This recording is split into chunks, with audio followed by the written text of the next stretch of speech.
Hello friends, welcome to my YouTube channel Apti Reasoning Prep. Here we will learn about various aspects of aptitude and reasoning which are very essential for government exams like AFCAT, CDS, railways, banking and also for school students who are appearing for any competitive exam. This video is for anyone and everyone who cannot afford coaching or costly study material or don't have the time for thorough preparations or who just want to practice it again. So please subscribe it to get the latest update and share it within your friends or siblings as no one know who needs the most.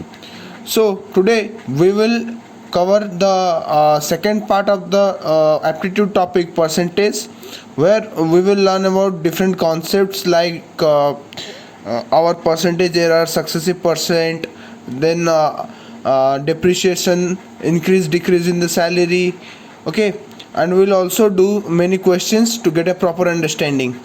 So let's start. Percentage error. What is meant by percentage error? Suppose if I say that अगर मैं बोलूँ कि हमारा 1% एक है, लेकिन 1% दिया गया है, लेकिन हम जब कैलकुलेट करते हैं तो वो निकलता है B%. ओके, तो ये ए और बी के बीच का जो डिफरेंस है उसको हम बोलेंगे एरर. ठीक है, उस एरर का एक परसेंटेज निकालने के लिए एक फॉर्मूला रहता है. एरर परसेंटेज के लिए क्या फॉर्मूला रहता है आपका? रहता है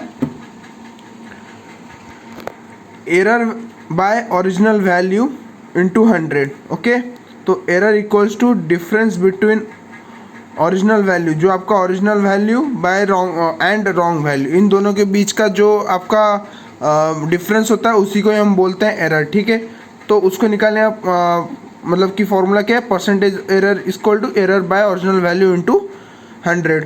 ओके, चलिए तो उसी को समझने के लिए कुछ क्वेश्चंस करते हैं.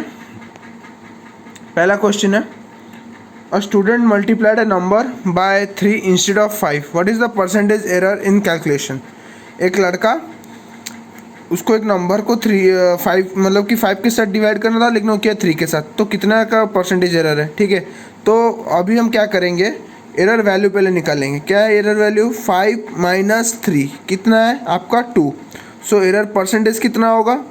तो 2 बाय ओरिजिनल वैल्यू कितना होना था हमारा? 5 था, तो 2 by 5 into 100 that is 40%. Right, तो हमारा एरर परसेंटेज कितना निकला? 40%.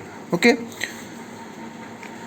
नेक्स्ट है, next question. Calculation shows that an angle is 37.5 degree to the size obtained by drawing and measurement is 36 degree. okay, find the percentage error. okay, तो बोला ये गया है कि एक मतलब कि कैलकुलेशन बताता है कि एक एंगल जो है ऑब्टेन किया गया कैलकुलेशन और ड्राइंग से कितना आपका 37.5 डिग्री, लेकिन बताया गया था कितना है आपका 36 डिग्री. तो एरर का वैल्यू कितना होगा? 37.5 माइनस 6 कितना होगा आपका? तो 1.5 है आपका एरर वैल्यू. तो एरर परसेंटेज कितना होगा? 1.5 बाई 37.5 इंटू 100. तो इसको अगर हम डेसिमल हटा देंगे तो 375 होगा. तो 5 ये आपका 5 से कटेगा, मतलब कि कितना होगा? 75. 5 से कटेगा 3 से कटे तो 25 4, तो 4% का आपका कितना होगा? एरर आपका कितने का होगा? 4%. ठीक है दोस्तों, अब आते हैं और नेक्स्ट क्वेश्चन पे. ठीक है, 2 number 30% and 60% more than a third number. The ratio of 2 number is, तो बताया कि 2 नंबर है 30% एंड 60%, कितना? More than the third number. ये जो 2 नंबर है 30% 60% मोर देन है थर्ड नंबर से. ठीक है, तो what is the ratio between 2 number? ये जो दोनों नंबर के बीच का रेशियो कितना है? ठीक है, तो पहले हम ले लेते हैं 3 नंबर, तो हमारा है ए. लेट 3 नंबर्स भी ए बी सी. पहला 2 नंबर कितना है? 30% और 60%. ओके, लेकिन बताया क्या गया कंडीशन? 30% 60% मोर है. ओके, थर्ड नंबर से. अगर हम थर्ड नंबर को 100 ले लेंगे तो 30% 60% मोर मतलब वो ये हो जाएगा आपका 160, ये हो जाएगा आपका 130. तो अब बोला है कि इन दोनों के बीच का रेशियो कितना होगा? तो इन दोनों के बीच का रेशियो कितना होगा? A/B 130/160.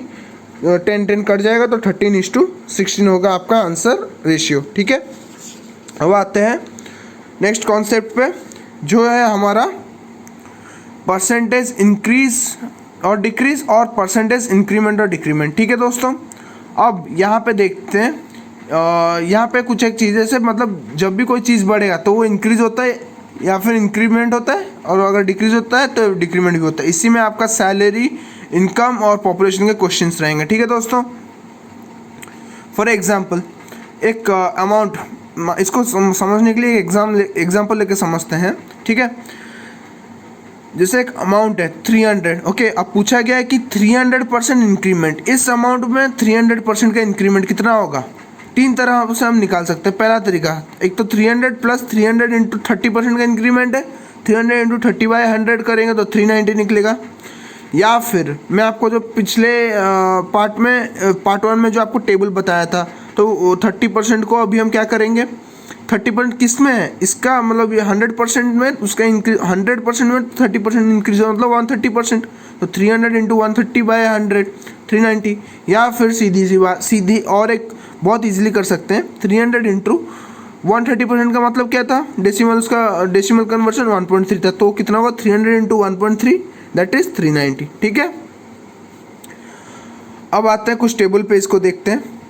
Taking 100% as base value. ठीक है, अगर जब भी हम 100% को बेस वैल्यू लेके करते हैं, ओके, हमेशा हम 100% को ही बेस वैल्यू लेते हैं, पहली बात तो ये है। तो मान लीजिए उसमें बताया गया कि 20% इंक्रीमेंट है, तो 100% में 20% का इंक्रीमेंट है, मतलब 120, तो वो होगा 1.2। ठीक है, अब आता है 10% इंक्रीमेंट, तो 100% में 10% का इंक्रीमेंट मतलब आपका हो गया कितना, 110%। उसको अगर डेसिमल में करेंगे तो 1.1। 50% इंक्रीमेंट मतलब 150%, डेसिमल में करेंगे तो 1.5। ठीक है, अब और एक चीज़ है, इंक्रीमेंट को हम हमेशा ऐसे साइन में शो करेंगे। ठीक है, अब आता है डिक्रीमेंट पे।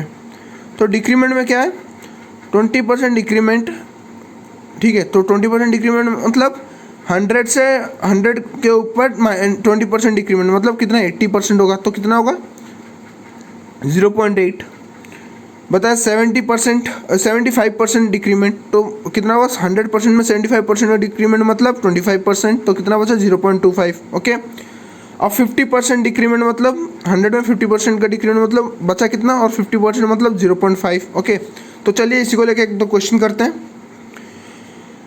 पहला क्वेश्चन है, the salary of a man increase by 30% from 2008 to 2009 and 40% from 2009 to 2010. If salary in 2008 was 9,000, then find his salary in 2009. ठीक है, एक बंदा है, उसका सैलरी इंक्रीज हुआ 30% 2008 से लेकर 2009 के अंदर। ठीक है, अब 40% इंक्रीज हुआ 2009 से लेकर 10 के अंदर। अब पूछा ये है, अगर उसकी सैलरी 2008 में 9,000 थी, तो देन सैलरी उसका 2009 में कितना होगा। ठीक है, सीधी सी बात है, 2008 से 9 के बीच का डिफरेंस कितना था आपका, मतलब कितना इंक्रीज होता है, 30%। मतलब 2008 में अगर 9,000 था तो उसमें 30% इंक्रीज होता, तो ये अगर हमारा टोटल 100% है, इसमें 30% इंक्रीज मतलब 130%। ओके, इसको अगर हम कन्वर्ट करेंगे तो 1.3। ठीक है, 9 तो 1.3, तो 9,000 इंटू 1.3 कितना होगा आपका 11,700। ठीक है, तो इतना आपका हमें पूछा गया था। 2009 में सैलरी कितना था ना, 11,700। लेकिन हम थोड़ा इसको आगे करते हैं। अब बोले मतलब कि अगर 2009 में इतना है तो 2010 में कितना किया होगा, तो 2009 में इतना किया तो मतलब इतना उसका सैलरी बढ़ा, तो अब ये टोटल 100% बन जाता है।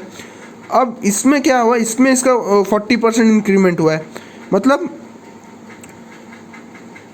ये अगर इसको अगर हम बेस लेंगे 100%, तो इसमें 40% की मतलब 140, तो इसको 1.4 करेंगे, तो इसको 1.4 का मतलब 11,700 को इंटू 1.4 से इंटू करेंगे तो आपका निकलेगा कितना, 16,380। सो लेकिन हमें पूछा गया था सैलरी इन 2019। ओके, तो सैलरी इन 2019 कितना होगा आपका, सॉरी 2009 कितना होगा 11,700। ठीक है दोस्तों, तो ये बेसिक सा सवाल है, लेकिन ये वाला बहुत इम्पोर्टेंट है, ये इस टाइप के क्वेश्चन आ जाते हैं आपके एग्जाम्स में। ठीक है दोस्तों, अब आते हैं हमारे नेक्स्ट क्वेश्चन पे। Salary of Akash increased by 30% from 2004 to 2005 and 50% from 2005 to 2006. If his salary in 2005 was 20,000, find his salary in 2004 and 2006. Simple सा बात है, ठीक है। अब देखिए उसका सैलरी 30% बढ़ा 2004 से 5 के अंदर, ठीक है। मतलब हमें लेकिन अभी पता नहीं है ना कि उसका सैलरी कितना था 2004 में, तो लेट सैलरी इन 2004 भी एक्स, ठीक है। तो बढ़ा कितना था 30%, तो एक्स को अगर हम पूरा अपना 100% है तो उसके ऊपर 30% बढ़ा, मतलब 130% बढ़ा, दैट इज इक्विवेलेंट टू आपका 1.3%। तो कितना बढ़ा था, बढ़ के कितना हुआ 20,000 हुआ, तो 1.3 इंटू एक्स इक्वल टू 20,000, तो एक्स का वैल्यू निकल जाए कितना 15,384।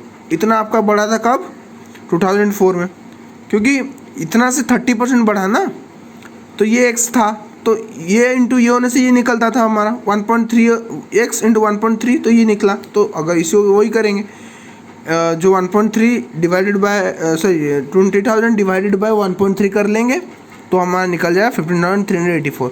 उसी तरह अब 2005 में इतना था, 2006 में कितना हो, तो 2005 से 6 के अंदर कितना बढ़ा था 50% बढ़ा था। तो 50% मतलब ये टोटल वैल्यू अगर 100% है, इसमें 50% का इंक्रीमेंट मतलब 1.5, तो 20,000 इंटू 1.5 कितना होगा आपका 30,000।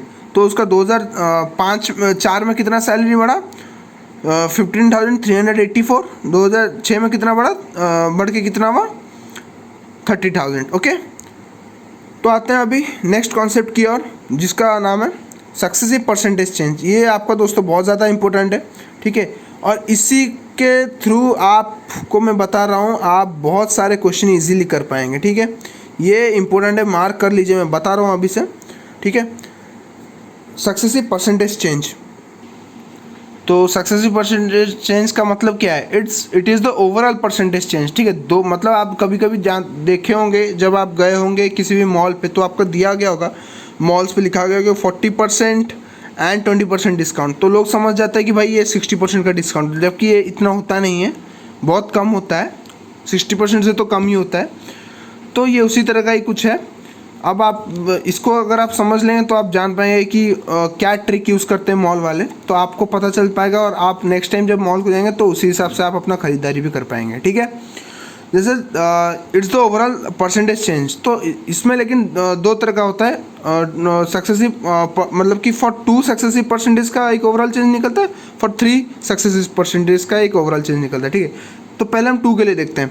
तो 2 overall percentage change for like 2 successive percentage कितना, लेट फर्स्ट परसेंट भी एक्स, सेकेंड भी वाई, तो ओवरऑल परसेंटेज चेंज कितना होगा X plus Y plus X Y by 100, ठीक है।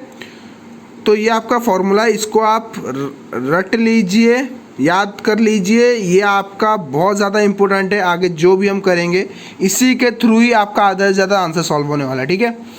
तो दूसरा बोला है ये आपका हो गया फॉर 2 सक्सेसिव परसेंटेज, ठीक है। 2 सक्सेसिव परसेंटेज के लिए इतना है। अब बोला है overall percentage change for 3 successive percentage, that is X Y Z. तो इसमें क्या करेंगे, हम पहले 2 के लिए निकालेंगे, मतलब एक्स वाई के लिए निकालेंगे, जो निकलेगा उसको फिर जेड के साथ मतलब कि डाल के उसको निकालेंगे, मतलब जो थर्ड वाला जो मतलब रिजल्टेंट, तो उसके बाद निकलेगा, ठीक है। सो लेट एक्स 2 के मतलब एक्स वाई के लिए X plus Y plus X Y by 100, तो लेट इट बी ए, ठीक है।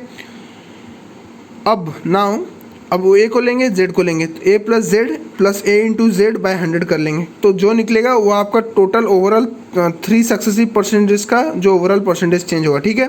और एक चीज़ इधर ध्यान रखने वाली बात यह है कि जब भी आपका प्लस साइन दिया गया होगा तो वो आपका इंक्रीमेंट होगा, और जो माइनस साइन दिया हो गया वो आपका डिक्रीमेंट होगा, ठीक है। इस चीज़ को आप थोड़ा याद रखिए। अब आता है नेक्स्ट क्वेश्चन पे। A price of a commodity increased by 40% and its resultant also increased by 50%. Find the overall percentage change in the whole equation. एक कमोडिटी का प्राइस जो था वो 40% इंक्रीज हुआ मान लीजिए, और उसका रिजल्टेंट जो था ना वो उसमें 50% का बढ़ोतरी है। मतलब इसका जो प्राइस था, एक प्राइस जब था इसमें जितना उसका एक परसेंटेज बढ़ के था उसमें 40% का इंक्रीज़ कर दिया, जिसकी वजह से टोटल रिजल्टेंट में क्या हो, इसका 50% का इंक्रीमेंट हो गया, ठीक है। तो अब ओवरऑल परसेंटेज चेंज कैसे निकालेंगे? तो 2 के लिए कैसा था, x plus Y plus X Y by 100, तो x कितना होगा 40, y कितना होगा 50। ओवरऑल परसेंटेज चेंज आपका कितना आ जाएगा फिर, ओवरऑल कितना 40 plus 50 plus 40 into 50 by 100, that is 0 0 cut गया आपका, 4 5 जो 20 प्लस ये 90, कितना 110% का इंक्रीमेंट हो गया आपका। ठीक है दोस्तों, अब आते हैं नेक्स्ट क्वेश्चन पे। नेक्स्ट क्वेश्चन है आपका, दोस्तों देखिए मैं आपको इतना क्वेश्चन इसलिए करवा रहा हूँ, ये आपके बहुत टाइप्स के क्वेश्चन है, ठीक है। इसी को अगर आप समझ के करके चले जाएंगे तो आपको कोई दिक्कत नहीं होगा एग्जाम में। इसी तरह के क्वेश्चंस मैं और लाऊंगा, क्वेश्चन बैंक्स, जो मैं आपको अपने टेलीग्राम ग्रुप में प्रोवाइड कर दूंगा, ओके, जिसका लिंक डिस्क्रिप्शन में है, okay. A value is increased by 40% and it's resultant value is decreased bye 20%। ठीक है, एक वैल्यू वो बढ़ रहा है 40%, लेकिन उसका टोटल रिजल्टेंट डिक्रीज हो रहा है 20%। Find the overall percentage. तो टोटल ओवरऑल परसेंटेज कितना हुआ? तो इंक्रीज मतलब इंक्रीमेंट कितना हो रहा है 40%, डिक्रीज मतलब डिक्रीमेंट कितना हो रहा है -20। मैं आपको क्या बोला था, माइनस कहाँ पे लगा है, जहाँ पे डिक्रीमेंट होगा। ठीक है, सो ओवरऑल परसेंटेज चेंज आपका कितना हुआ, 40 plus -20 plus whole into 40 into -20, 0 0 आपका कैंसिल, 4 इंटू -2 आपका -8, ये 40 -20 20, तो कितना होगा 20 -8, 12% का आपका टोटल ओवरऑल परसेंटेज चेंज हुआ था। ठीक है दोस्तों, अब ये और एक आते हैं और एक इम्पोर्टेंट क्वेश्चन पे। ठीक है, जिस क्वेश्चन पे दोस्तों मैं इंपोर्टेंट लिख रहा हूँ ना, तो समझ लीजिए वो सारे इंपोर्टेंट है, एग्जाम में आने के उसके चांसेस बहुत ज़्यादा है। ठीक है, ये क्वेश्चन है, a value is increase bye 20%, the resultant value is decreased by 40%, then the resultant overall value increased by 50%. Find the overall percentage change. एक वैल्यू है जो 20% बढ़ रहा है, लेकिन उसका रिजल्टेंट कितना घट के 40 हो रहा है, और टोटल जो रिजल्टेंट अगर दोनों को अगर हम मिलाते हैं, उन लोग का टोटल का जो रिजल्टेंट ओवरऑल वो क्या हो रहा है ना, इंक्रीज कर रहा है 50% से। तो पूछा है कि ओवरऑल परसेंटेज चेंज कितना है, तो यहाँ पे 3% कितना है, 3 तो दिया है सक्सेसिव परसेंट, एक x प्लस 20 इंक्रीमेंट है, दूसरा कितना है मतलब डिक्रीज हुआ है ना, तो -40% डिक्रीमेंट है। देन आपका z जो है प्लस 50%, वो कितना हुआ है आपका 50% कितना हुआ है आपका इंक्रीज हुआ है। ठीक है, इंक्रीज हुआ है 50%। तो पहले हम एक्स वाई के लिए निकालेंगे, सेम है 20 प्लस -40 प्लस 20 इंटू -40 करेंगे, 0 0 कैंसिल, -20 -8, तो आपका कितना हो गया -28% का डिक्रीमेंट। ओके, अब क्या करें, जो 28 निकला उसको लेके हम 50 के साथ अपना फाइनल सक्सेस मतलब कि ओवरऑल परसेंटेज चेंज निकालेंगे। ठीक है, तो कितना हुआ -28 प्लस 50 प्लस -28 इंटू 50 बाय 100, तो ये 0 0 कैंसिल, माइनस ये जाएगा तो -2.8 इंटू 5, तो 22 माइनस 2.8 इंटू 5 हो कितना -14, तो 22 - 14 हुआ कितना +8, तो कितना हुआ टोटल ओवरऑल कितना हुआ आपका +8% बढ़ गया, +8% का आपका इंक्रीमेंट हुआ, सॉरी +8% का आपका इंक्रीमेंट हुआ। ठीक है दोस्तों, अब आते हैं और एक क्वेश्चन पे, ये आपका मैं बता रहा हूँ, ये मैं लिखा भी हूँ यहाँ पे, ये CDS के लिए आपका बहुत ज़्यादा इंपॉर्टेंट है। ठीक है दोस्तों, इस चीज़ को आप देख लीजिए अच्छे से, ये CDS के लिए आपका बहुत ज़्यादा इंपॉर्टेंट है। इसको हम जो रेक्टेंगल का फॉर्मूला है वो से भी डाल के कर सकते हैं, लेकिन उससे थोड़ा आपका टिपिकल हो जाएगा, सो इट्स बेटर कि हम उसको इस ओवरऑल परसेंटेज चेंज के मेथड में कर लें। ठीक है, लेकिन उससे पहले मैं आपको एक मतलब कि नोट बताना चाहता हूँ, उस चीज़ को आप ध्यान दीजिए। If the value of increment is same as value of decrement, मतलब इंक्रीमेंट का परसेंटेज जितना है और उतना ही अगर डिक्रीमेंट का परसेंटेज हो रहा है, देन तो उसका टोटल जो ओवरऑल जो होगा ना सक्सेसिव परसेंटेज चेंज, वो हमेशा डिक्रीमेंट में ही होगा। ठीक है, अब देखते हैं कि ये बात सही है कि नहीं। ठीक है, तो यहाँ पे देखते हैं, the length of a rectangle is increase bye 20% and it's breath decrease by 20%। ठीक है, इंक्रीमेंट भी हुआ 20 का, डिक्रीमेंट भी हुआ 20 का। Find the percentage change in the area. ठीक है, तो परसेंटेज चेंज मतलब ओवरऑल परसेंटेज चेंज की बात करें तो same formula, overall percentage change कर लो, x plus Y plus X Y by 100, तो x कितना 20, y कितना -20, एक्स वाई 20 इंटू -20, तो 0 0 आपका कैंसिल होगा, तो कितना बता, ये आपका कैंसिल, +20 -20 कैंसिल, तो 2 × -2 कितना हुआ -4। तो कितना हुआ आपका डिक्रीमेंट, देखिए डिक्रीमेंट आया, ठीक है, क्योंकि दोनों सेम था तो डिक्रीमेंट आया -4% डिक्रीमेंट इन द एरिया, ठीक है। अब आते हैं नेक्स्ट कॉन्सेप्ट पे, ठीक है दोस्तों। इतना तो था आपका मतलब कि ओवरऑल, तो ये ओवरऑल का यूज़ अभी ख़त्म नहीं हुआ है। अब ये टाइप्स आया है, एक्सपेंडिचर, प्राइस और क्वांटिटी टाइप। तो इसका एक इक्वेशन आप याद रखिए, हमेशा एक्सपेंस जो होता है वो price is expense is equal to price into quantity. कैसे, मतलब मान लीजिए एक्सपेंस क्या है, मतलब प्राइस कितना है। अगर मान लीजिए चावल का 1 किलो चावल का रेट है 30 kg, ठीक है। अगर आप क्वांटिटी कितना ला रहे हैं 4 kg, ठीक है, तो टोटल एक्सपेंस कितना हुआ आपका 30 × 4 120, ठीक है, इतना आपका एक्सपेंस हुआ। तो यही है, इस इक्वेशन को याद रखिए, जनरल इक्वेशन है। अब चलते हैं क्वेश्चंस की ओर। वेरी इंपॉर्टेंट क्वेश्चन है, price of commodity increased by 25%, but Ajay want to increase its expenditure by 15%, by how much % we should change the quantity. Increment के बाद देखिए, इंक्रीमेंट का बात क्या है, कितना प्राइस में इंक्रीमेंट कितने का हुआ है, 25% का हुआ है, और एक्सपेंडिचर में इंक्रीमेंट कितने का हुआ है, करना चाहता है वो 15% का। तो उसको क्वांटिटी कितना घटाना पड़ेगा उसका बात वो पूछा है, ठीक है। तो सेम फॉर्मूला है। अब इसको लेकिन हम इक्वेशन के तौर में लेके करेंगे। इक्वेशन कैसे, इक्वेशन करेंगे, डालेंगे, साथ ही साथ हमारा जो ओवरऑल परसेंटेज का फॉर्मूला यूज़ करेंगे। कैसे करेंगे वो देखते हैं। एक्सपेंस कितना था आपका 15%, और मतलब कि expenditure increment 15%, price of the commodity कितना था 25% का इंक्रीज था, ठीक है। अब और लेट द क्वांटिटी भी x, अगर x को क्वांटिटी को अगर हम x लेके चलेंगे, ठीक है, तो 25 + x + 25x बाय 100, तो ये कट गया आपका 4 आया, x/4। उसको अगर आप LCM लेंगे तो 15 = 100 + 4x + 4 बाय 100 करें तो ये आ जाएगा। फिर ये 4 अगर उधर चला गया तो 60 + 100 + 4 + x, ओके। तो ये आपका कटेगा तो -40 = 5x, x आपका कितना आ जाएगा -8%। तो उसको क्वांटिटी में -8% का डिक्रीमेंट करना पड़े, या फिर उसको -8% डिक्रीज करना पड़े, ठीक है। तो चलिए चलते हैं नेक्स्ट क्वेश्चन पे। इसी तरह एक क्वेश्चन है, ये भी बहुत ज़्यादा इंपॉर्टेंट है दोस्तों। Price of a commodity increase by 20%, bye how much % it's consumption should be change such that expenditure remain same, ठीक है। कंजप्शन मतलब क्वांटिटी, आपका प्राइस बता दिया है, मतलब प्राइस मतलब आपका जो P बता दिया है, क्वांटिटी मतलब जो कंजप्शन मतलब क्वांटिटी है, ओके। तो पूछा है कि मतलब देखिए फॉर एग्जांपल, मतलब आप मान लीजिए 10 चॉकलेट खरीदते थे, सॉरी 4 चॉकलेट खरीदते थे, हर चॉकलेट को 10 रुपये का एक चॉकलेट खरीदते थे। मान लीजिए वो चॉकलेट का रेट अब 20 रुपये हो गया, तो आप कितना ठो चॉकलेट अब खरीदेंगे, ताकि ये खरीदना चाहिए आपको, ताकि ये जो एक्सपेंडिचर है वो कांस्टेंट है, उस मतलब कि सेम ही रहे, ठीक है।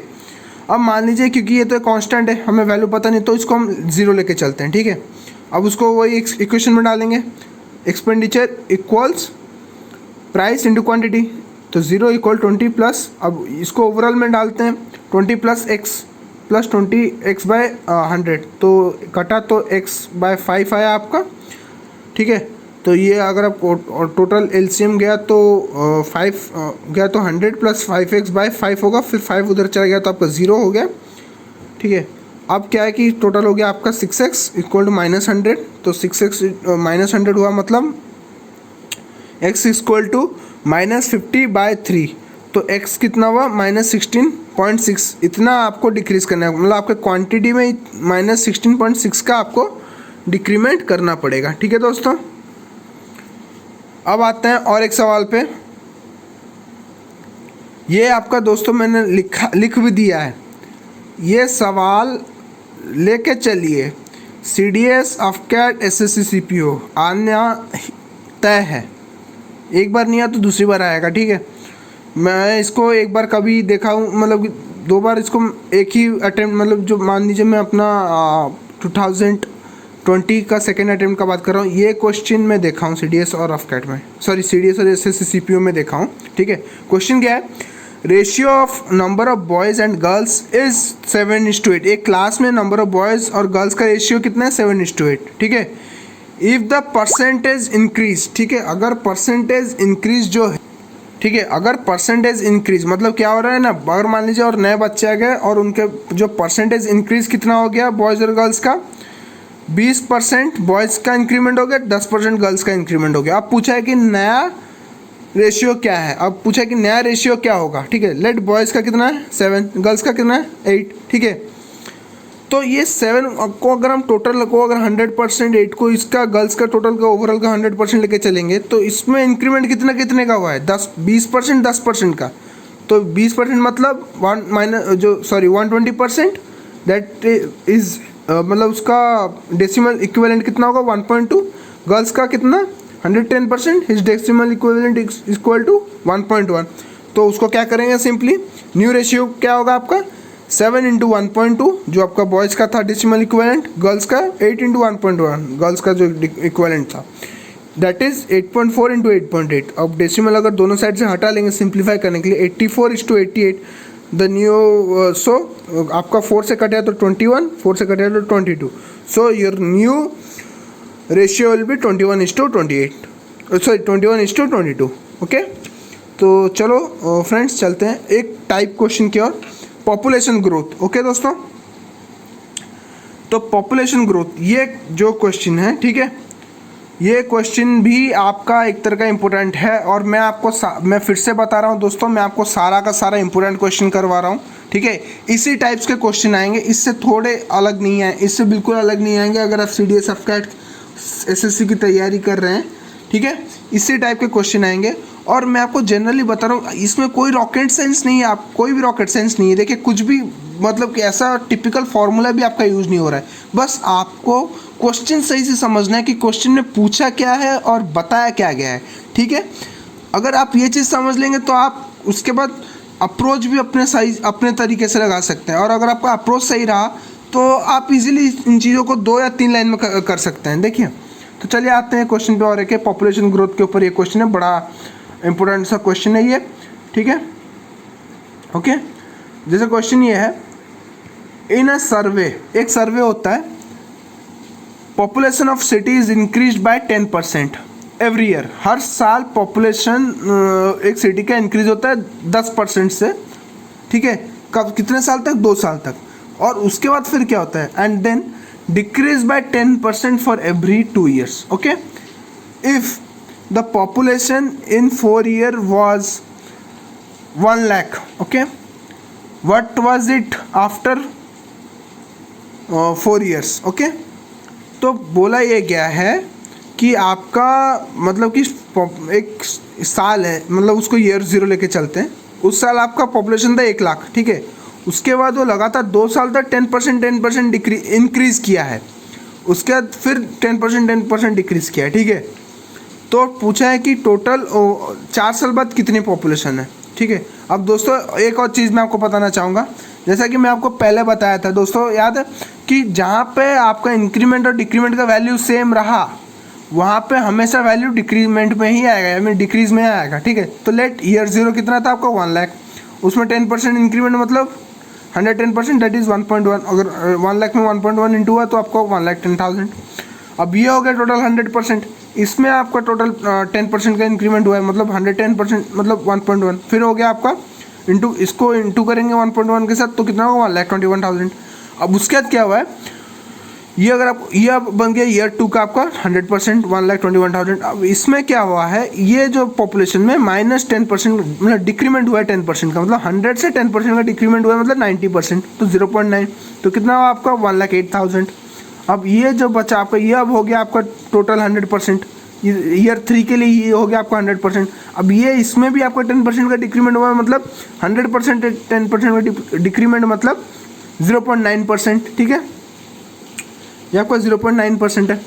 ठीक है, तो इस वैल्यू को 1,08,000 को हम क्या करेंगे?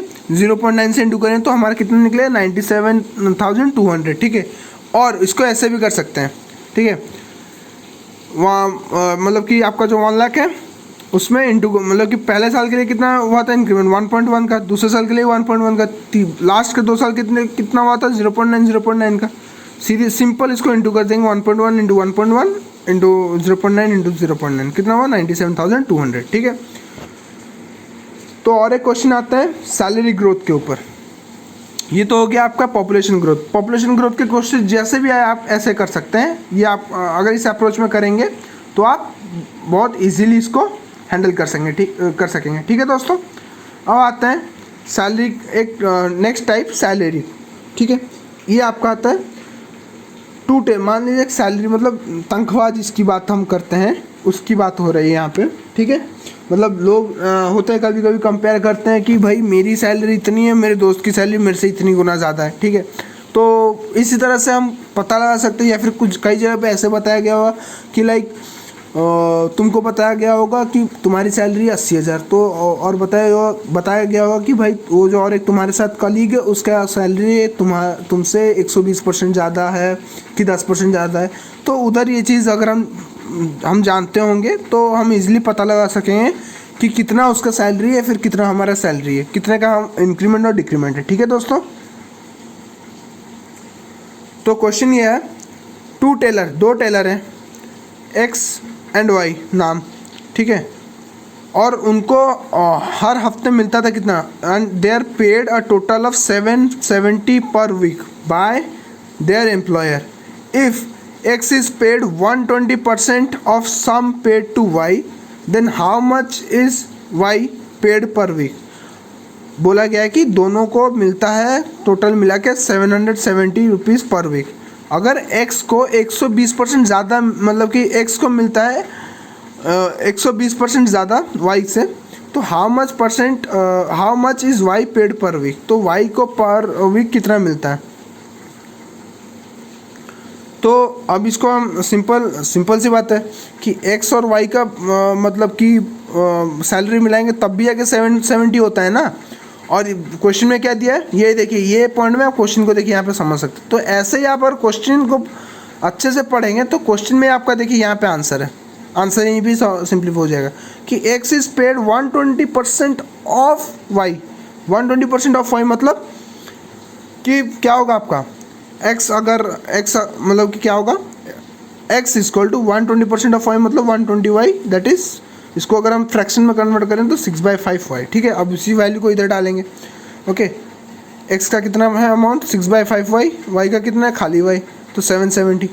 ये अगर हम ऐड कर दे तो 6y प्लस एलसीएम लिए तो 6y प्लस 5y बाय 5 उस साइड चला गया तो 11y इक्वल 770 इंटू 5, 770 कटेगा तो 70 इंटू 5, y का वैल्यू कितना है 350। तो y को पर वीक कितना मिलता है 350 रुपीज़। देखा दोस्तों कितने आसानी से हम लोगों ने, हमें सिर्फ पता था टोटल कितना है और एक को कितना परसेंटेज ज़्यादा मिलता है या कम मिलता है, उसी से हमने निकाल दिया। ठीक है दोस्तों, तो इसी तरह से आपको सवाल करना है, सवालों का अप्रोच आपको इसी तरह से रखना है जिससे आपको देखिए 3 लाइन में आंसर निकल जाएगा। ठीक है, तो आइए चलते हैं नेक्स्ट क्वेश्चन पे। नेक्स्ट क्वेश्चन है आपका, ये क्वेश्चन है कि बताया गया है कि if price of diesel increase by 25% and Ram intend to spend only on additional 15% on diesel, by how much percent the quantity of diesel purchased. Okay, तो बात मतलब कि यहाँ पे क्वेश्चन थोड़ा मतलब कि वर्डिंग्स इसका थोड़ा डिफरेंट है, तो मैं आपको सिंपल वे में बता देता हूँ। ठीक है, तो क्वेश्चन ये है कि जब मतलब कि डीजल का प्राइस 25% बढ़ गया तो राम ने डिसाइड ये किया कि वो सिर्फ अपना एडिशनल 15% ही डीजल के ऊपर खर्चा करेगा। तो अगर वो सिर्फ एडिशनल टोटल वैल्यू से ही वो सिर्फ 15% का ही खर्चा करेगा, ठीक है, तो मतलब उसको अपना क्वांटिटी में कितना, क्वांटिटी जो खरीदता था उसमें उसको कितना रिड्यूस करवाना पड़ेगा। ठीक है दोस्तों, यही हमारा पूछा है। ठीक है, मतलब मान लो कि अगर वो एक मतलब कि आपका क्या बोलते हैं 35 रुपये किलो चावल था तो वो 2 kg खरीदता था, तो 35 से बढ़ के चावल का रेट हो गया 50 रुपये पर किलो। ठीक है, अब उसको कितना ये खरीदना होगा कि उसका सिर्फ उस मतलब कि 50 रुपये के अंदर का ही उसका मतलब जो एक्सपेंस हो 50 रुपये या 50 रुपये से कम हो, ठीक है। उसी का बात किया गया यहाँ पे। तो चलिए करते हैं। प्राइस क्या है आपका, प्राइस इक्वल टू 25% इंक्रीज़ हुआ है आपका यहाँ पे 20, और क्वांटिटी लेट क्वांटिटी हमें पता नहीं तो उसको एक्स लेते हैं। एक्सपेंडिचर क्या है आपका दोस्तों 15% का। तो हमारा इक्वेशन क्या था, expenditure is equal to quantity into price into quantity. अब इस पार्ट को जो RHS पार्ट को हम अगर ओवरऑल परसेंटेज का फॉर्मूला यहाँ पे डालेंगे तो कितना हो जाता है आपका 15 इक्वल्स तो 25 plus x plus 25x bye 100, तो 25 और 100 कैंसिल हुआ तो 4, ठीक है। अब ये 4 अगर टोटल में एलसीएम जाएगा तो 100 प्लस 4x प्लस x, और 4 नीचे का अगर उस साइड चला गया तो 60 हो जाएगा। तो 60 इक्वल्स आपका हो गया 100 प्लस 4x प्लस 5x। तो आपका ये 100 अगर उस साइड गया तो -40, ये 5x, तो 5x 5 और -40 कटे तो 8x इक्वल टू -8। तो आपका कितना क्वांटिटी में उसको डिक्रीज करवाना पड़ेगा, -8% करना पड़ेगा उसको, अपने क्वांटिटी में उसको 8% का डिक्रीमेंट करना पड़ेगा, ठीक है दोस्तों। अब आता है हमारा आखिरी कॉन्सेप्ट और सबसे इम्पोर्टेंट कॉन्सेप्ट के ऊपर, जो है कॉन्सेप्ट ऑफ डिप्रिसिएशन, ठीक है। ये कॉन्सेप्ट आप ध्यान दीजिए, और इसके ऊपर कभी कभार CDS में, कभी कभार SSC में, CPO में पूछ लिया आता है क्वेश्चन, ठीक है। ये एक इम्पोर्टेंट है। तो कॉन्सेप्ट ऑफ डिप्रिसिएशन, तो डिप्रिसिएशन का मतलब क्या है पहले समझते हैं। तो डिप्रिसिएशन का मतलब है decrease in monetary value of an asset. एक जो असेट है उसका जो वैल्यू में जो घटौती होता है, ठीक है, मतलब पैसे का जो घटौती होता है उसको हम बोलते हैं डिप्रिसिएशन। कैसे, मान लीजिए मैं एक कार खरीद लिया 2 लाख रुपए में। अब जब 2 लाख रुपए में खरीदा तो ज़रूरी थोड़ी है कि 2 साल बाद उसका वैल्यू भी वही 2 लाख ही होगा, घट के और कम नहीं हुआ होगा। कुछ एक रेट में 2 साल या 3 साल के अंतराल में कुछ एक रेट में उसका प्राइस में घटौती हुआ होगा, ठीक है। तो उस चीज़ को हम कैसे अभी पता लगाएंगे, ठीक है। तो उसके लिए चलो मतलब उसके लिए 2 फार्मूले उनको आपको याद रखने हैं। जैसे ये वाला एक फार्मूला है, ठीक है, और ये वाला एक फार्मूला है। ये फार्मूला आप डालेंगे, डायरेक्ट आंसर निकलेगा, कुछ इसमें अलग नहीं है, ठीक है। जैसे मान लीजिए जो हमारी कार थी उसकी वैल्यू तो थी ना कुछ, तो लेट वैल्यू ऑफ मशीन भी P, ठीक है। अब जब जिस साल खरीदा था और उससे 3 साल बाद उसकी वैल्यू जो घट गई किसी एक मतलब कि एक किसी रेट में गिवन या कांस्टेंट रेट में घट रहा होगा, तो let rate equal to R% per annum, ठीक है। अब तो पूछा है क्वेश्चन कि value of machine n year after n year, मतलब कि ये जो कार की वैल्यू, ठीक है, मतलब एन ईयर के बाद कितनी थी, एन ईयर मतलब नंबर ऑफ ईयर्स के बाद कितनी थी, ठीक है। तो उसके लिए क्या है फॉर्मूला आपका P whole into 1 - R/100 to the power n, ठीक है। ये फॉर्मूला आप याद रखना, इस फॉर्मूले को आपने डालना है और आपका इजीली कितने मतलब n ईयर्स के बाद का आपको मिल जाएगा, ठीक है। अब आते हैं नेक्स्ट ये में कि value of machine n years ago. तो n ईयर्स से पहले मशीन का वैल्यू कितना था, मतलब कि हमें अगर ये पता नहीं है, हमें सिर्फ पता है कि n ईयर्स बाद में ये हुआ था, तो n ईयर्स से पहले कितना हुआ था। मतलब हमें पता है मैं एक सेकेंड हैंड का अगर कार खरीदा, मेरे को सेकेंड हैंड का कार अगर 1,80,000 में मिला और किसी एक स्पेसिफिक रेट में उसका वैल्यू घट रहा था, तो 2 साल या 3 साल पहले उस कार की कितनी वैल्यू थी, तो मैं उसको इजीली पता लगा सकता हूँ। कैसे ना, ये फार्मूला से, ये आपका जो ये वाला फार्मूला है, इससे आपका पता लग सकता है कि 2 साल या 3 साल पहले इस कार की वैल्यू कितनी थी, ठीक है। तो लेट मतलब कि आपका n होगा नंबर ऑफ ईयर्स, तो P हो गया आपका value by P divided by 1 - R/100 whole to the power n, ठीक है। ये आपका बस ये 2 फार्मूला आपने याद रखना है, ये 2 फार्मूला आप याद रखिए, ठीक है। ये 2 फार्मूला आप याद रखिए, आपको बहुत ज़्यादा आसानी हो जाएगा, ठीक है दोस्तों। अब चलते हैं कुछ क्वेश्चंस की ओर, ताकि ये हमारा मतलब कि क्लियर हो सके जो कॉन्सेप्ट, ठीक है। तो क्वेश्चन ये है, value of car depreciate at rate 10% per annum, हर साल 10% के रेट से घटा एक कार का वैल्यू, अगर उसकी प्रेजेंट वैल्यू, कार की अगर present value 81,000, what was the value of car 2 years अगो। अगर उस कार की वैल्यू अब है मतलब कि 81,000, तो 2 साल पहले उस कार की वैल्यू कितनी थी, ठीक है। तो सीधी सी बात है, 2 साल पहले की बात किया मतलब हमें कौन सा फॉर्मूला यूज़ करना है, पहले मतलब कि n years अगो, कौन सा फॉर्मूला, ये वाला फॉर्मूला, ठीक है। तो फॉर्मूला क्या था, p divided by 1 minus r by 100 whole to the power n, ठीक है। तो इस चीज़ को p का वैल्यू कितना है आपका, मतलब वैल्यू ऑफ कार कितना था 81,000, राइट। 1 माइनस r कितना था, 10% का रेट था बाय 100। n का वैल्यू कितना था, ईयर, नंबर ऑफ ईयर 2 था। उसको अगर हम अभी सिंप्लीफाई करें तो 81,000 बाय 90 बाय 100, तो 0 0 कैंसिल, ठीक है। तो ये आपका 0 0 कैंसिल, फिर 81,000 होल इंटू, ये अगर ऊपर चलाएगा तो 10/9 इंटू 10/9, तो कितना हुआ आपका 1 लाख। तो उस कार की वैल्यू कितनी थी, मतलब कि 2 साल पहले 1 लाख रुपए थी। अब इस चीज़ को हमारा सही है कि नहीं कैसे चेक करेंगे, ठीक है। मान लीजिए कार की वैल्यू थी ईयर 0 में मतलब 1 लाख, ठीक है। अब इसमें अगर ये बोला है कितना कितना रेट में बढ़ रहा, मतलब कि डिक्रीज हो, जितना रेट में डिक्रीज हो उसी रेट में बढ़ा होगा ना। जैसे इधर से इधर तक आने के लिए 10% का हुआ था, तो इधर से इधर में -10% का हुआ है, ठीक है। तो मतलब कि इधर से इधर का जो इंक्रीज़ हुआ है आपका कितने का, +10% का इंक्रीज़ हुआ है, दैट इज़ 110%, ठीक है। लेकिन इधर से इधर आने में कितना का हुआ है, -10% ओवरऑल वैल्यू में, तो कितना -90%, सॉरी 90%, ठीक है। तो हमें ये वाला निकालना है। तो ये अगर 1 लाख है, सॉरी ये अगर कार की वैल्यू 1 लाख है और ये घट जाती है, कार की वैल्यू अगर आपकी घट जाती है, ठीक है, तो कितनी हो जाएगी कार की वैल्यू अभी, ठीक है।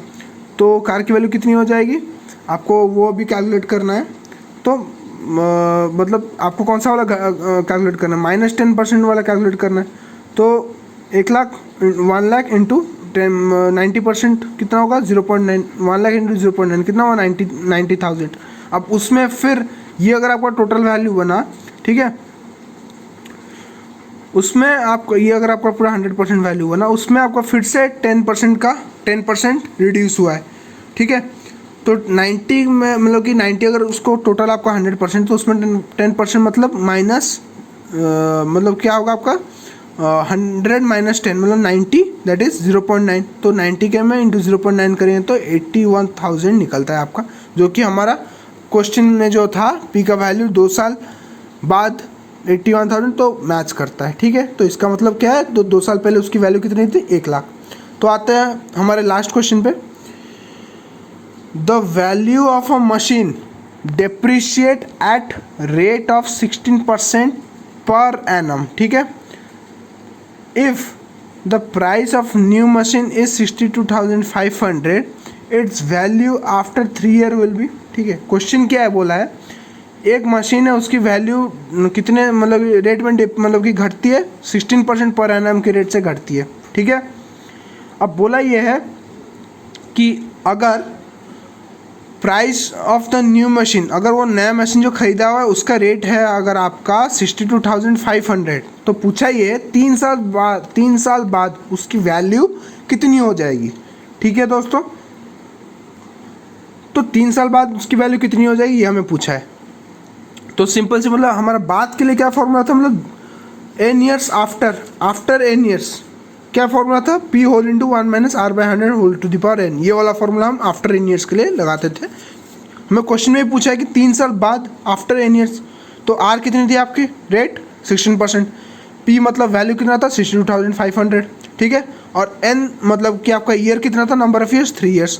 तो value of machine after 3 years will be p whole into 1 minus r, ठीक है, 1 minus r by 100 whole to the power n। तो 62,500 whole into 1 minus 16/100 whole to the power n, ठीक है। तो ये आपका अगर एलसीएम जाएगा तो 84/100, तो 84/100 होगा, तो 84 100 के साथ कैंसिल होगा, तो 4 से अगर कटेगा तो 21, ये आएगा 25, ठीक है। तो ये आपका 62,500 whole into 21/24 whole into 21/25 whole into 21/25। तो ये 25 से घटेगा तो 2500, फिर ये 25 से कटेगा तो 100, फिर 100 अगर 25 से कटेगा तो 4 आएगा। तो 4 होल इंटू 21 इंटू 21 इंटू 21 कितना हुआ 37,044। 3 साल बाद वो जो मशीन थी उसकी वैल्यू कितनी हो जाएगी आपकी, सॉरी दोस्तों थोड़ा, 3 साल बाद उसकी वैल्यू कितनी हो जाएगी आपकी 37,044। ठीक है, तो यही था, तो ये था हमारा लास्ट क्वेश्चन और इसी के साथ हमारा परसेंटेज ख़त्म होता है दोस्तों। और परसेंटेज का पार्ट 2 और पार्ट 2 मतलब हमारा आखिरी पार्ट परसेंटेज का ख़त्म होता है।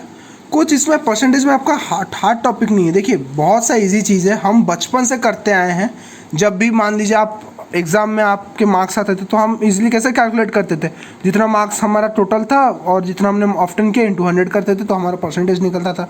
कहीं पे भी ये चीज़ अगर आप परसेंटेज, ये चैप्टर अगर आप जान लेंगे, मास्टर कर लेंगे तो आपको आगे बहुत आसानी होगा। जैसे कि कभी भी कुछ ख़रीदारी होता है, नेट मतलब कि लिखा रहता है कि 16% ऑफ, 60% ऑफ ओवर 20% ऑफ, ऐसे रहता है वैल्यू। तो आप उन चीज़ों को देख के आप समझ पाएंगे कि वैल्यू कितनी है अभी उसकी, प्रेजेंट करंट में उसकी कितनी ओवरऑल वैल्यू है। ठीक है, ये सब चीज़ आप खुद पता लगा पाएंगे। ठीक है, तो आपको कोई दिक्कत नहीं होगा इसमें। ठीक है, तो कुछ नहीं करना है आपको, मैं जो जहाँ पे आपको जो इम्पोर्टेंट बोला मतलब कि फार्मूलाज इन द सेंस क्या, आपका कुछ नहीं है, टिपिकल फार्मूला कुछ है नहीं। परसेंटेज एरर का फार्मूला क्या है, error value by original value into 100। Same है जैसे हमारा था total mark obtain by total mark into 100, उसी तरह का फार्मूला है, सिंपल है। तो ये वाला टेबल है। ठीक है, इस टेबल को भी ऐसे आप याद रख सकते हैं। और उसके बाद आपका ये ओवरऑल ये चीज़ आप अच्छे से याद रखिए कि देखिए हमने जो अभी सारे क्वेश्चंस किए इन्हीं दो फार्मूला को बेस करके ही किए हैं। ठीक है, सारे क्वेश्चन जो हमने किए इन्हीं दो फार्मूला को बेस करके किए। तो ये फार्मूला, ये वाला और ये वाला, ठीक है, एक तो होगा x + y + xy 100, तो 2 वेरिएबल के लिए, 2 सक्सेसिव परसेंटेज के लिए, 3 सक्सेसिव परसेंटेज के लिए क्या था, पहले x और y के लिए निकालेंगे, फिर जो निकले फिर उसको लेकर z के साथ उसको लेकर टोटल ओवरऑल निकालेंगे। ठीक है, तो इस चीज़ को आप याद रखिए। फिर और एक था आपका ये एक जनरलाइज्ड इक्वेशन जो expense equal to price into quantity है, तो सबको पता है और मतलब कि बहुत ही जनरल सा चीज़ है, अगर आप अंडरस्टैंडिंग रखेंगे तो हो जाएगा। तो लास्ट में जो डिप्रिशिएशन में आपको ज़्यादा कुछ करना नहीं है। ठीक है, आपको बस ये 2 फार्मूला याद रखने हैं। ये वाले ये एक n ईयर्स आफ्टर मतलब कि n ईयर्स के बाद कितना होगा वैल्यू और n ईयर्स से पहले उसकी वैल्यू कितनी थी। ठीक है, ये 2 फार्मूला याद रखेंगे तो put the formula get the answer type हो जाएगा। ठीक है दोस्तों, तो इसी के साथ हमारा टॉपिक परसेंटेज यहीं पे ख़त्म होता है। तो कैसा मतलब कि, और जो भी इसका क्वेश्चन होगा, क्वेश्चन बैंक जैसा मैंने कहा आपको, तो उसको मैं क्वेश्चन बैंक को इस चैनल मतलब कि मैं चैनल लॉन्च किया है जिसका लिंक मैं इस वीडियो के डिस्क्रिप्शन में दे दूंगा। उसमें आपको नॉट ओनली परसेंटेज बट आपको एवरेज जो मैंने पढ़ाया है या फिर जो रीजनिंग, वर्बल और नॉन वर्बल के जो टॉपिक्स आपको करवाए हैं उसके भी क्वेश्चन बैंक्स आपको वहीं पे मिल जाएंगे। कि मैंने ऐसा इसलिए किया, एक टेलीग्राम चैनल इसलिए बनाया ताकि आपको ये दिक्कत ना, ये मुश्किल ना मतलब कि उठाना पड़े कि आप हर चैनल के डिस्क्रिप्शन में जाएंगे, हर मतलब कि वीडियो मतलब कि और हर PDF को आप डाउनलोड करेंगे। तो इससे अच्छा बेटर आप एक टेलीग्राम चैनल को ज्वाइन कर लो, वहीं पे सारे वीडियोस के लिंक मतलब मेरे यूट्यूब वीडियोस के लिंक और साथ ही साथ मेरे मतलब कि वो जो मैंने कहा क्वेश्चन बैंक्स सारे वहीं पे मौजूद है। ठीक है, तो उस टेलीग्राम चैनल को ज्वाइन करने के लिए लिंक आपका डिस्क्रिप्शन में है। ठीक है दोस्तों, अगर आपको ये वीडियो पसंद आया तो लाइक कीजिए, कमेंट कीजिए। ठीक है, क्योंकि आपके इसी लाइक और कमेंट, यही जो लाइक और कमेंट है यही मुझे हौसला देते हैं आगे वीडियोस डालने के लिए। ठीक है, और अगर आपको कोई भी डाउट है तो भी आप कमेंट कीजिए। ठीक है, और अगर आप चाहते हैं कि मैं रोज़ ऐसे ही वीडियोस लेके आऊँ तो इस चैनल को आप सब्सक्राइब कीजिए, लाइक कीजिए और अपने दोस्तों के साथ मेन चीज़ आप शेयर कीजिए, क्योंकि आप जितना शेयर करेंगे तो मतलब कि बहुत से ऐसे बच्चे हैं जैसे जिनको मतलब ये चीज़ जिनका नीड है, जो सिंपल स्टडी मटेरियल्स अफोर्ड नहीं कर सकते हैं या फिर मतलब कि कोचिंग अफोर्ड नहीं कर सकते हैं। तो और अभी भी आप जानते हैं जैसे कि जो कोविड सिचुएशन बना हुआ है कंट्री में, तो ऐसे में कोचिंग सेंटर में जाके बहुत से बच्चे ये सेफ फील नहीं करते कि प्रिपरेशंस करें। तो उनके लिए ये जो चीज़ है, ये जो वीडियोस है, जो एक एक घंटे के वीडियो आ रहे हैं, ठीक है, जहाँ उन्हें 4-4 घंटा 5-5 घंटा सिर्फ कॉन्सेप्ट समझने में लगाना पड़ता था, वहाँ पे ये 1-1.5 घंटे में कॉन्सेप्ट समझ के क्वेश्चंस भी जहाँ पे प्रैक्टिस कर सकते हैं। तो ये उनके लिए बहुत ज़्यादा हेल्पफुल हो जाएगा। क्या पता उनमें से आपके कुछ दोस्त हों, ठीक है। तो अगर आप जितना आप शेयर करेंगे तो बाकी लोग तक भी ये चीज़ पहुंचेगा। और ये क्योंकि हम देखिए जिन चीज़ों के लिए हम प्रिपेयर करें, जो भी गवर्नमेंट है या फिर हम किसी भी कैंपस प्लेसमेंट के लिए प्रिपेयर कर रहे हैं, at the end of the day हम अकेले कहीं पे काम नहीं कर रहे हैं, हम अपने दोस्तों के साथ, नए नए लोगों के साथ मिलकर काम कर रहे हैं। अगर वैसे बच्चे प्रिपेयर करके नहीं आ पाएंगे उतने अच्छे, तो क्या आप उतने ईजिली काम नहीं कर पाएंगे ना किसी भी फील्ड में। तो इसीलिए हम खुद भी ग्रो करें और अपने कम्युनिटी को, हमारे साथ जो लोग हैं उन्हें भी ग्रो करवाएं। तो इसलिए मैं आपको शेयर करने के बाद बार बार बोल रहा हूँ, ठीक है। तो इसी के साथ शेयर नॉट ओनली आपके दोस्तों के साथ कीजिए बट आपके भाई बहन के साथ भी कीजिए, ठीक है। क्या पता मतलब कि किसको ज़रूरत है, कुछ पता नहीं है ना। तो इसी के साथ हमारा आज का जो टॉपिक है यहीं पे समाप्त होता है। थैंक यू एंड जय हिंद।